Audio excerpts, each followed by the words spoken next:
ടുനെറ്റ് news കാലാവസ്ഥാ വാർത്തയിലേക്ക് സ്വാഗതം.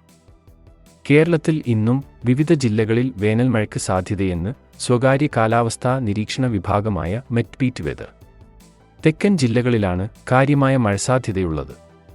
അതേസമയം പാലക്കാട് ഉൾപ്പെടെയുള്ള ചില ജില്ലകളിൽ ഇന്ന് കനത്ത ചൂട് അനുഭവപ്പെടുമെന്നും മെറ്റ്ബീറ്റ് വെതർ അറിയിക്കുന്നു. ഇന്നലെ തെക്കൻ കേരളത്തിൽ വിവിധ പ്രദേശങ്ങളിൽ ഇടിമിന്നലോടുകൂടിയ വേനൽമഴ ലഭിച്ചിരുന്നു. തിരുവനന്തപുരം, പത്തനംതിട്ട, കോട്ടയം ജില്ലകളിൽ ശക്തമായ മഴ തന്നെ ലഭിച്ചു. പത്തനംതിട്ടയിൽ മഴക്കെടുതിയിൽ ഒരാൾ മരിച്ചിരുന്നു. ശക്തമായ മഴയാണ് പത്തനംതിട്ടയുടെ പല ഭാഗങ്ങളിലും ലഭിച്ചത്. ഇന്ന് ഉച്ചയ്ക്കു ശേഷം കേരളത്തിന്റെ തീരദേശങ്ങളിൽ ഉൾപ്പെടെ വേനൽമഴയ്ക്ക് സാധ്യതയുണ്ട്. തിരുവനന്തപുരം മുതൽ മലപ്പുറം വരെയുള്ള ജില്ലകളിൽ ഒറ്റപ്പെട്ട പ്രദേശങ്ങളിൽ മഴസാധ്യതയുണ്ട്. ഇന്ന് വൈകിട്ടും രാത്രിയിലും തിരുവനന്തപുരം, കൊല്ലം, പത്തനംതിട്ട, ആലപ്പുഴ, കോട്ടയം ജില്ലകളിൽ ഇടത്തരം മഴ പ്രതീക്ഷിക്കാം. മഴയ്ക്കൊപ്പം കാറ്റിനും ഇടിമിന്നലിനും സാധ്യതയുണ്ട്.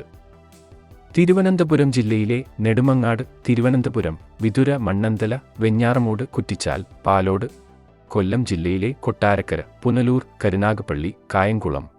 പത്തനംതിട്ട ജില്ലയിലെ റാന്നി, പമ്പ, ലാഹ, അടൂർ, മട്ടന്നൂർക്കര, തിരുവല്ല, മുട്ടം. ആലപ്പുഴ ജില്ലയിലെ മാവേലിക്കര, കായംകുളം, ചെങ്ങന്നൂർ, ആലപ്പുഴ, അമ്പലപ്പുഴ. കോട്ടയം ജില്ലയിലെ കാഞ്ഞിരപ്പള്ളി, കറുകച്ചാൽ, ഈരാറ്റുപേട്ട, കോട്ടയം, ഉഴവൂർ, ഏറ്റുമാനൂർ, അടൂർ.